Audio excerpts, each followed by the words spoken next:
Okay mga ka-wedge, ito classic. Terminal 1 ha, Terminal 1. Meron ng puff lounge or smoking area. Yun, ayan yan ha. Pero ito yung classic.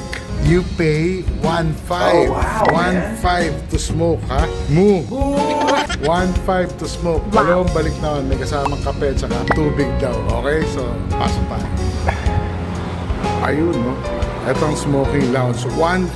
Ayan yung ticket. Ayan o. Yan o. Puff lounge. Astig, di ba? So, if you wanna smoke, kasama yun. So, yan, bago natin natutunan, sa NAIA, Terminal 1, merong puff lounge or smoking area. 1.5 lang.